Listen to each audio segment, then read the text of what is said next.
Sebelum kita lanjutkan perbincangan, kita akan lihat terlebih dahulu berapa sebenarnya jumlah kasus positif corona yang ada di dunia. Ini totalnya adalah 5.604.697 pasien positif ataupun kasus corona yang ada di berbagai negara di dunia. 2,3 juta diantaranya berhasil sembuh, sementara angka merah adalah angka kematian. 348.237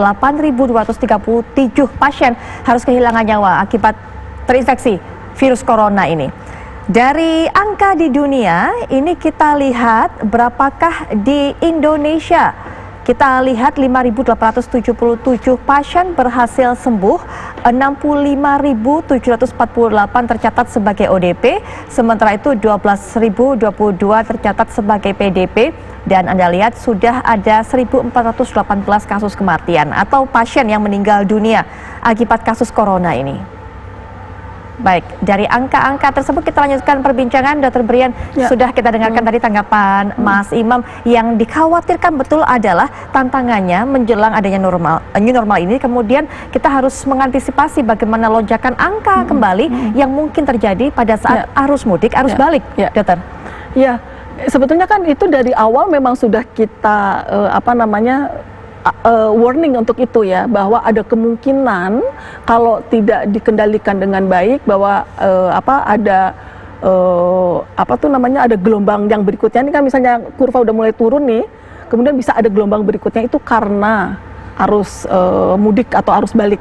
Itu sudah bukan sesuatu yang tidak kita prediksi gitu loh. Makanya upaya-upaya dari awal itu sudah dilakukan untuk meminimalisir ini terjadi, termasuk pada saat itu kan kita ada aturan bahwa ASN tidak boleh mudik, dibatasi. Kemudian tadi kan dari banyak yang jebol, itu dia ya. Nah, itu lagi-lagi kan kembali ke perilaku ya.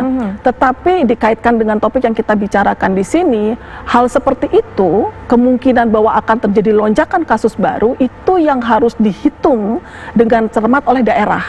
Contohnya tadi yang disampaikan oleh Kang Emil tadi ya, Gubernur Jawa Barat kan kalau melihat indikatornya itu udah bagus banget.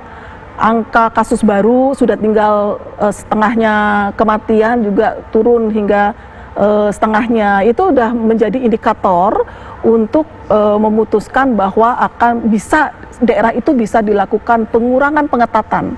Kalau menurut rekomendasi WHO kan ada 3, Mbak, itunya yang kemudian kemungkinan besar akan kita anut. Ini sedang digodok oleh Bappenas ya. Ya, jadi berdasarkan gambaran epidemiologisnya, kesiapan fasilitas kesehatan, kemudian surveillance. Nah, tadi terkait dengan kemungkinan ada lonjakan tadi itu, daerah harus menghitung kalau terjadi lonjakan. Sudah bisa dihitung nih kemungkinan yang akan positif dan kemudian dirawat masuk rumah sakit itu akan berapa. Daerah melihat kapasitas saya mampu nggak menanggung itu. Kalau nggak mampu? Kalau nggak mampu artinya dia nggak siap. Gitu, daerah itu nggak siap. Nah, oleh karena itu penerapan apakah ini akan dilakukan pengurangan pengetatan atau tidak, itu nggak harga mati. Ini sifatnya dinamis. Daerah masing-masing. Tergantung data, bukan tergantung pemimpin daerah memutuskan berdasarkan data. Data itu dipantau tiap hari, jadi dinamis. Jadi bisa sekarang ketat, misalnya udah dilonggar,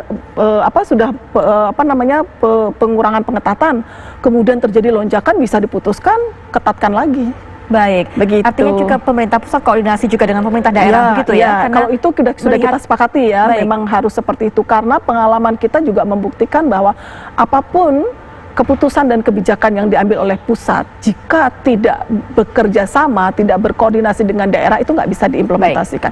Bahkan Pak Jokowi di dalam rapat terbatas yang sebelum Lebaran itu menyampaikan ada 5 poin. Salah satu poinnya itu bahkan memperkuat gugus tugas di level masyarakat, yaitu di RT RW desa. Jadi bahkan sampai ke level yang paling rendah gitu, jangankan gubernur dan bupati gitu, bahkan di level yang terendah saja diperkuat begitu. Nanti kita akan bahas lagi seperti yang dikatakan oleh Mas Imam, infrastruktur apa saja sebenarnya yang nanti step by step, perlahan demi perlahan akan mulai dibuka. Karena jangan sampai tadi masyarakat kemudian berkata bahwa mall dibuka, toko dibuka, pasar dibuka, masjid malah ditutup. Nah itu. Tapi sebelumnya kita akan kembali ke Pak Ahmad. Pak Ahmad, ini kita sudah menyinggung tadi mengenai arus balik yang memang harus diantisipasi, karena memang arus balik ini berpotensi betul untuk bisa membuat kasus dari corona ini melonjak kembali di berbagai daerah, bukan hanya di Jakarta. Antisipasinya, Pak Ahmad? Seperti awalnya kita melaksanakan operasi ketupat yang tujuannya adalah mencegah mudik. Untuk sebaliknya, arus balik ini pun kita akan mencegah masyarakat yang kembali ke Jakarta gitu. Ini udah kita lakukan. Tadi dirilis penambahan operasi ketupat untuk 7 hari ke depan. Ya, Mbak. Baik, penambahan operasi ketupat selama 7 hari ke depan akan menambah personil checkpoint atau seperti apa? Atau hanya jumlah harinya saja yang akan diperpanjang, Pak? Untuk sementara penambahan 7 hari ke depan melihat situasi perkembangan ke depan. Kekuatan kita tidak akan dikurangi, kemungkinan akan ditambah.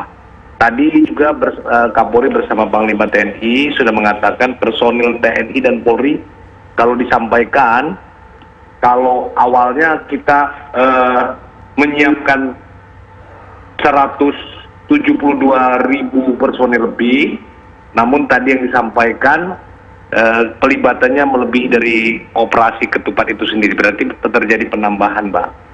Pak Amal, mungkin bisa diceritakan sebenarnya apa saja sih yang terjadi di lapangan, karena kalau kita melihat ini masih banyak juga masyarakat yang membandel dan diputarbalikan dan sebagainya. Mungkin bisa diceritakan sebenarnya apa yang dilakukan oleh masyarakat dari temuan-temuan di lapangan.